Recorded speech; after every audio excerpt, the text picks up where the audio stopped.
Good morning, everybody. Welcome back. Thanks for tuning in to Paltauf Machine Works Shop. I appreciate all of the feedback I got on the last couple videos I've done, and all the likes, subscriptions, and comments. Let's keep them coming. Today we're going to be doing a little bit of a custom steering box for a truck that me and my dad and my brother built a while ago. We're just trying to dial in some of the little problems that we had with it, so I'm going to show you a little bit of the issue that we have and kind of our repair. It's not really a repair, it's more of a modification. And then I'm going to show you the machine work that goes into making this. This is something that I thought of the other night. It's going to be an offset steering box. So these three round overlapping circles represent the gears, and this ring around it is going to be our aluminum housing that's going to house the gears. There'll be steel plates that bolt onto either side of it, and in the center of each of these gears in the plates we'll have holes with bushings to accept our shafts. And then this is the schematic for, not schematic, but drawing for the three shafts that we're going to be making for this project. This, just a basic diameter, then to accept the gear here, and then another diameter for our other bushing, and then this is another diameter. And then on this one, this will have a bore in it that's going to be double D, 1-inch double D. I have the dimensions that I got off of an I Did It page. That will be the female one, and then this one is going to be the male one. So the idea is our steering column will go into this one, go through the box, and come out with the male version and go into our universal, which will then go down to the steering rack. And then the third shaft is just a little idler shaft for the middle gear, because this gear is going to spin, call it counterclockwise, which will make this gear spin clockwise. So in order to have the same output as the input, we got to have three gears. So I'm going to take you over to the car and just give you a little video as to why we're making this. So this is the truck. We took it apart because we're redoing some of the stuff. We redid some stuff with the suspension the other day. The other thing we did is the brake booster used to be mounted over here, which was real close to the block. We didn't really have any issues with the heat or anything. It just kind of didn't look the greatest. And then we ended up moving it over, whatever that is, 8 inches, which isn't an issue if we had an inner fender in here, which we don't, because this thing lays frame right on the ground with these hydraulic shocks. So when the thing goes all the way down, the tire is pretty much flush with the top of the fender on the inside. So we had to ditch the inner fenders and relocate a bunch of stuff on this truck. We moved this over 8 inches to get it a little more room. And with that, we also are trying to solve this other problem we had, which again wasn't really a problem. But originally, we had the steering column going straight through that big hole in the center there. Now, with that, we had the brake pedal would come down right here, and then here's your accelerator pedal. So when you got a good sized boot on, you have issues with hitting this and the brake pedal at the same time, rubbing up on the steering column. It just wasn't really ideal.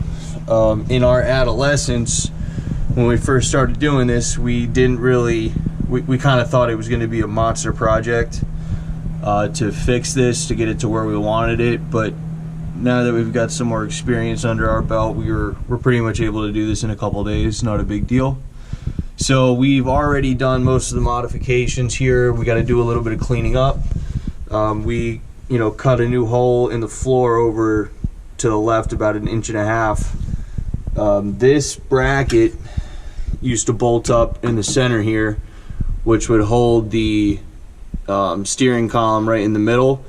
So we fabricated this bracket up, did some cutting on the plasma table, and did some bends on it just to this notch in the bottom here where the steering column is sitting right now is just 1.5 inches over from where it sits on the stock one.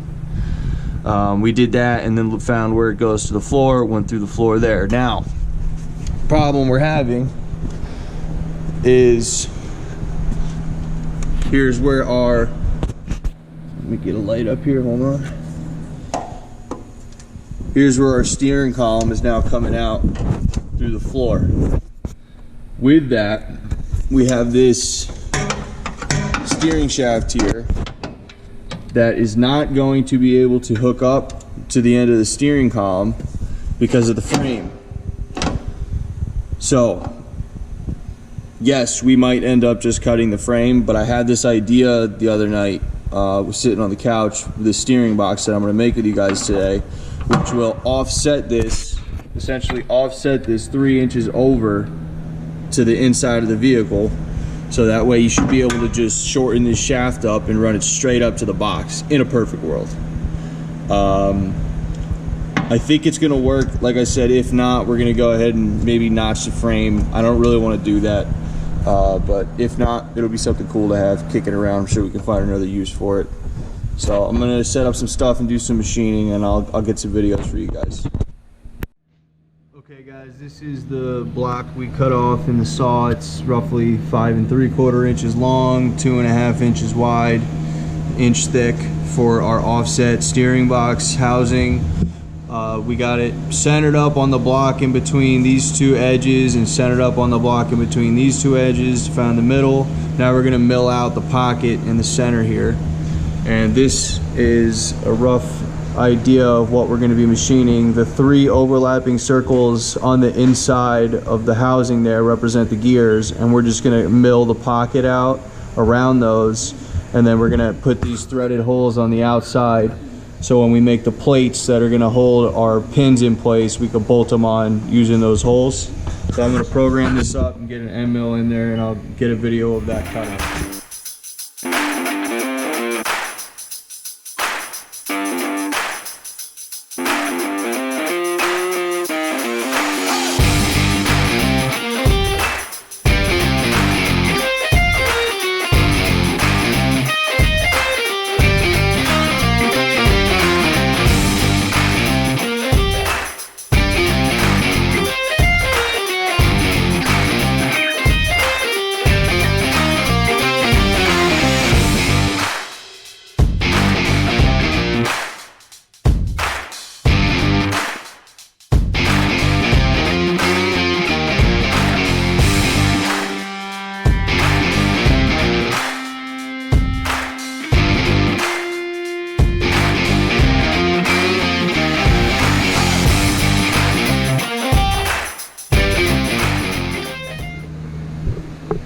You guys see a couple passes on that, but I didn't want to put you to sleep, so I charged the camera up while I finished that cut. And this is our finished pocket, which is where the 3 gears are going to sit in here.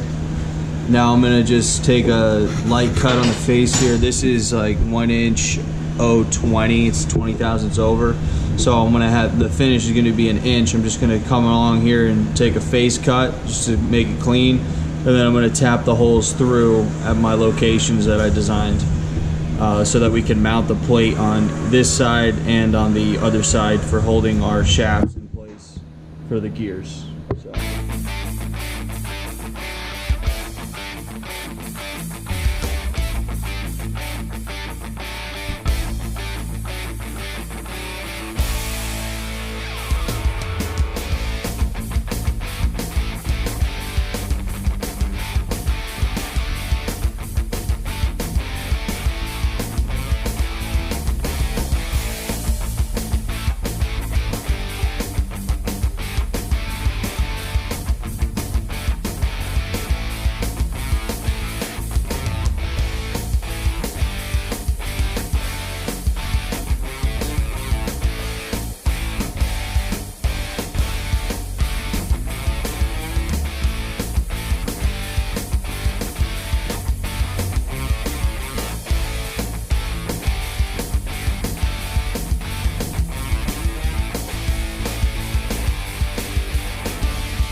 Alright, we're getting set up to make the 2 end plates that are going to bolt to the aluminum housing we just cut. I wanted to show you guys how I like to do this. I have a couple of these 3/4 or 5/8 thick pieces of aluminum.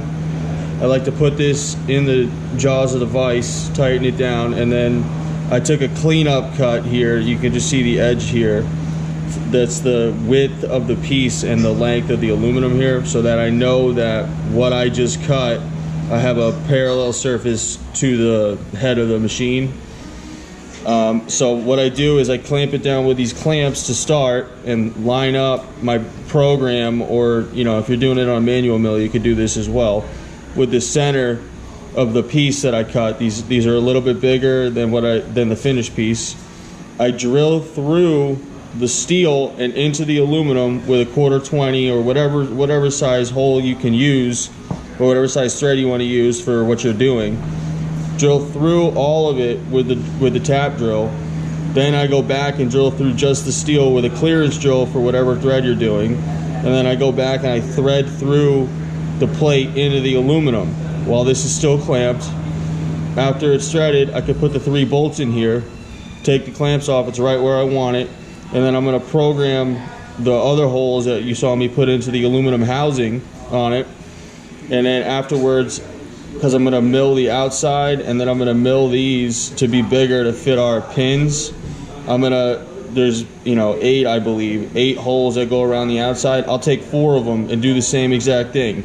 So after I do the outside and drill these holes on the outside, I can transfer these bolts to the outer holes that I'm going to drill and tap, and then I can move the screws out there and do the work on the inside. That way there's no other fixturing, no other setup. It's all done right here. It just takes a couple extra minutes to tap the holes. It's a nice little trick I like to do. I'm sure a lot of you who do machining are familiar with it, but if not, here's a little trick you can add to your repertoire. I'm gonna go ahead and remove the clamps, do the holes, do the milling, and do all that stuff, so you guys can watch that.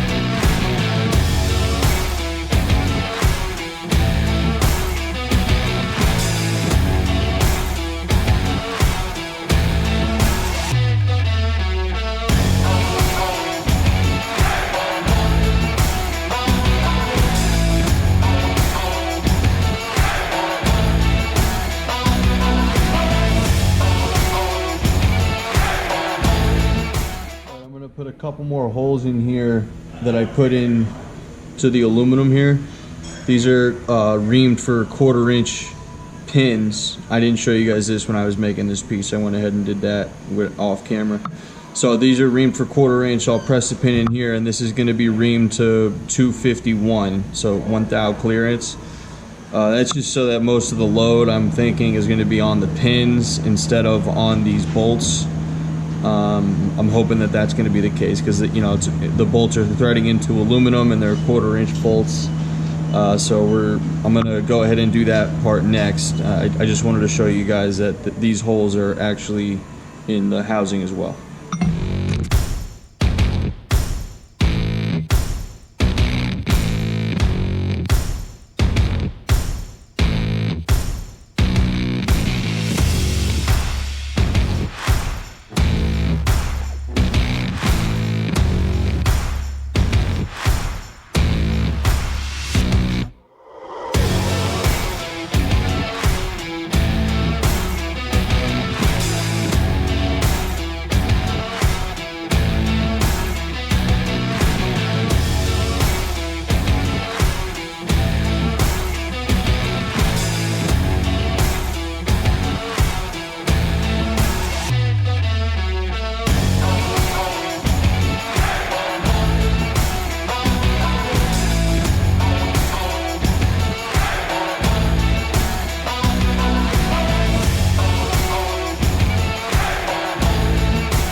yet. So for our gears on our shafts here, these are the shafts, and the gear is going to sit on this diameter, and then this is the idler shaft, the other one. So this is, and it's going to sit in the middle on this one. And our gears that we have a hex on the inner diameter, so they're driven by that hex. So we're gonna cut this and this into a hex. So I wanted to show you guys, this is another little trick. Again, if you do machining, you might know this already, but these are just two pieces of aluminum that I've put holes in to mount onto the vise, and they're now considered soft jaws.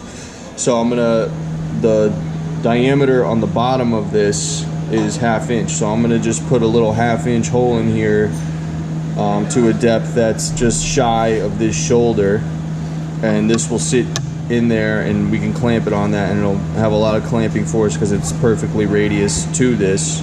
And while it's holding it there, then we can go ahead and cut the hex. So I'm gonna do this one, and then we're gonna come back, set this tool back up, cut the aluminum jaws again, and then we're gonna cut the hole in the, or the step in the aluminum jaws to accept this diameter here. So then we can put this in there and then cut this hex afterwards. So I'm gonna show you guys cutting the aluminum and then cutting the hex. So stay tuned.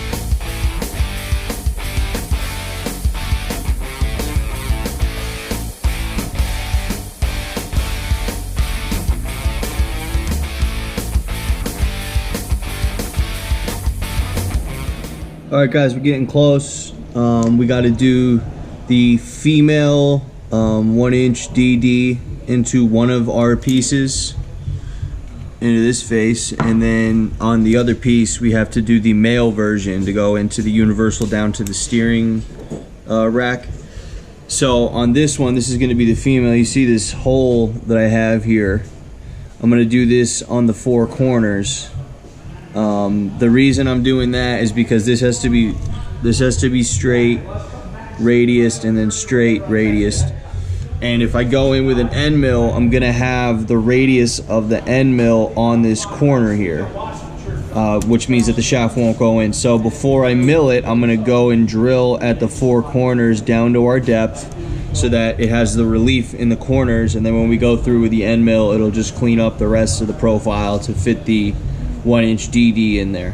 So, and the way I found this is, you know, I figured out what size end mill I'm going to be using to do it, and then I figured out the diameter of the clearance hole I had to do for the reliefs.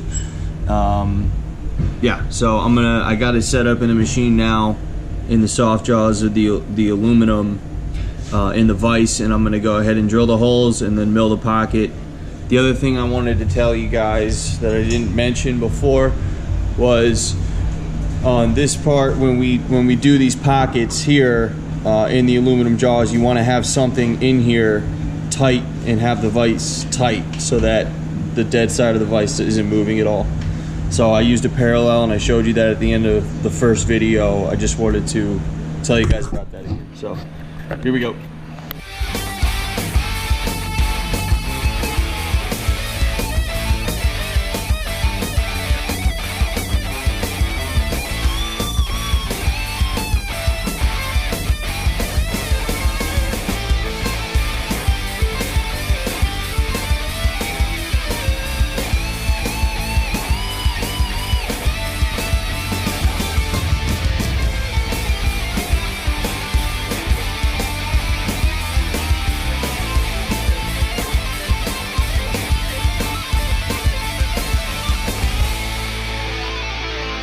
But there's the pocket.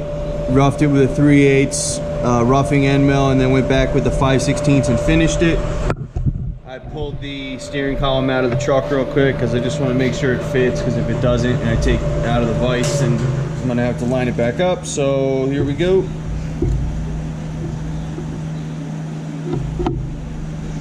Okay. There you go. Going in there. So we're gonna do the male one next, but this is pretty good. It's a nice fit, so this should be all set.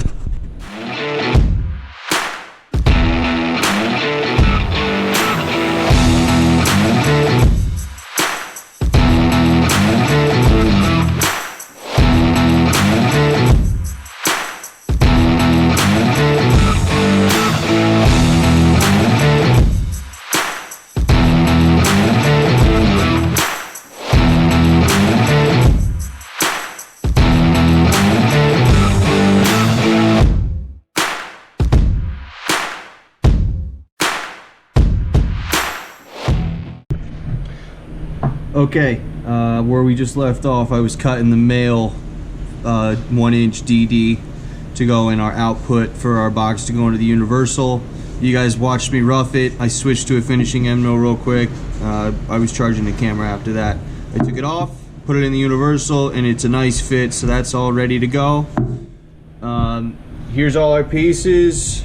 This is the last thing I got to machine. I have to just cut the outside of this block and then face it on the other side off to 1 inch. So I'm gonna set up to do that, and then after that I'll bring you guys back over here and we're gonna start assembling this thing and see how many problems we have. So stay tuned.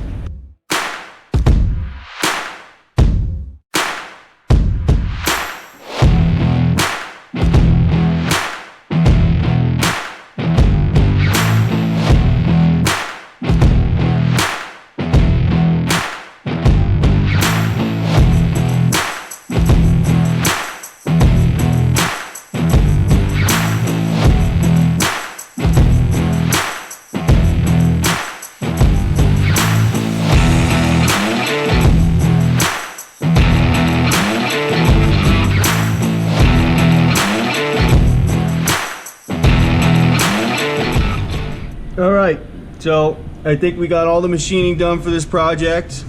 Now is going to be the assembly. Like I said, we're going to probably run into a few problems here and there, but we got these stuff here to figure it all out. You guys just saw me cut this. I kind of like changed my mind halfway through on my final dimension, so I didn't end up cleaning up the sides here. I just hit it with some sandpaper and some Scotch-Brite afterwards to make it look good. And then I went ahead and just cut it so it's 1 inch thick, and it's about 1 thousandth over.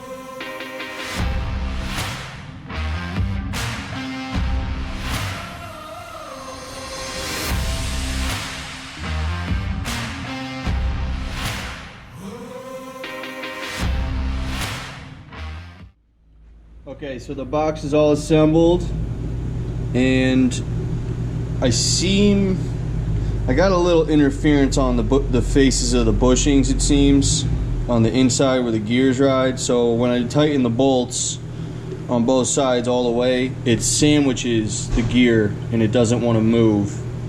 So I think I gotta take like 5 or 10 thousandths. I gotta measure it off of the inside of where the bushing face is, but it's spinning and I'm getting the same input as I do output, and then I'm just gonna run. This is more than it will ever run, and you're gonna see a little bit of wobble, and that's because when I milled that 1 inch male DD, it seemed to not be as concentric as I would have liked. But again, I'm gonna run this right now, and it's never going to see this. It's going to go back and forth. I just want to try to maybe run it in a little bit. I am going to disassemble it, but I just want to show you guys the whole thing running.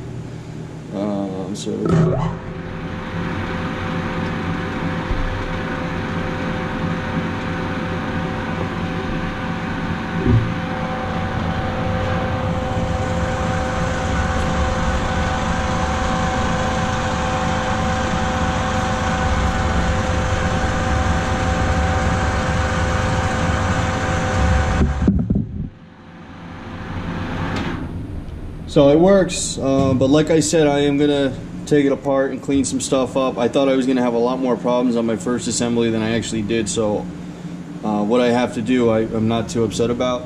So when I get to all that done, I'll come back and show you guys the finished product when I can tighten the bolts, and then I'm gonna show you guys mounting it in the truck itself. So stay tuned. Alright guys, so we revisited the box, took it apart and trimmed up those faces of those bushings, and then after reassembly it still has a little bit of drag on it, but I kind of like that just to keep it tight.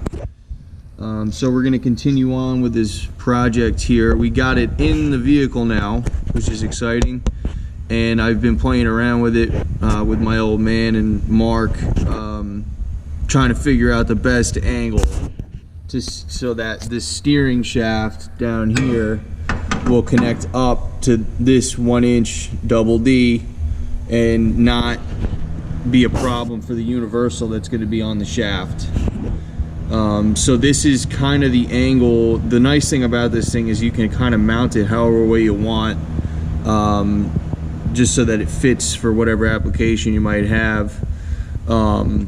So we're gonna try to mount this up to the cab now. So I've been playing around with some ideas for some brackets that come up, mount here, bend up, and come up to the frame. And then I think we're gonna do another one over here. So I did some drawing just to get a quick design on my CAD program. I'm gonna shoot it on the plasma table so you guys can see that. And then we'll do some bending, and it's going to just be fabrication from here just to get it to mount up correctly, and then we'll shorten up the shaft and get that hooked up on the other side, and then we'll keep this thing up in the air on jack stands and see if it actually works.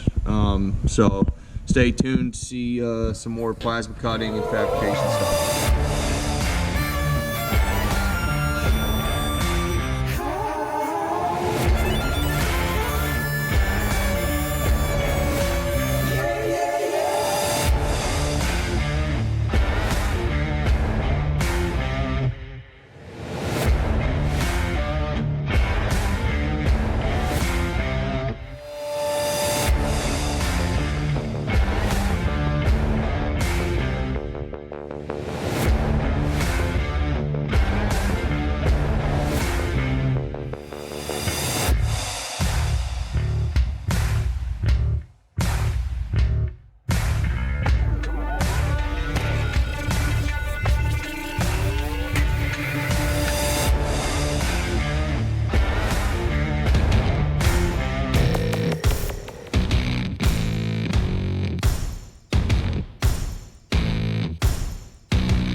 Alright, so this is the first bracket here that's going to bolt into the box for the mounting bolts that hold the plate on there for the shafts and the bushings.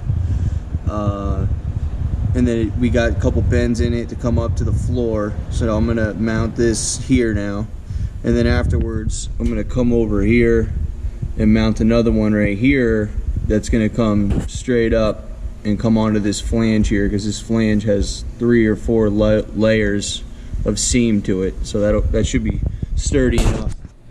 I did you guys saw me bend the first bend, and then I came over here and looked at it, and I had my math a little off, so I cut another piece 1/4 inch shorter to accommodate for the flange thickness up top, which I honestly thought of at first, but I second guessed myself and cut it 4 inches.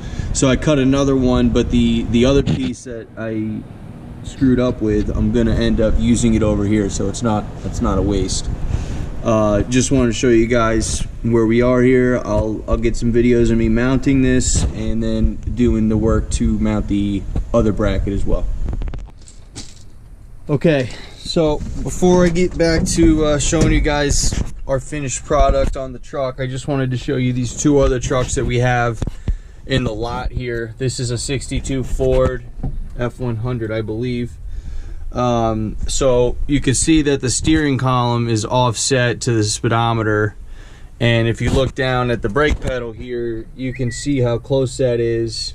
Now this has a real big pedal on it, but you know, when you're going from here and you got to get from back and forth, you can run into some issues and you're hitting the steering column. So that's why we moved ours over. So when we do the work on this truck, we're gonna end up sliding this over, and I'm gonna end up making another one of those boxes for this one. This is a 62, like I said, and then this is a 65 Ford. Another project we have going on. These are the 2 trucks, and this is the same thing. So I just wanted to show you guys this as well. You can see it's offset to the right, you know, so we're gonna end up moving it over, and again, you can see how close it is there, right up next to it.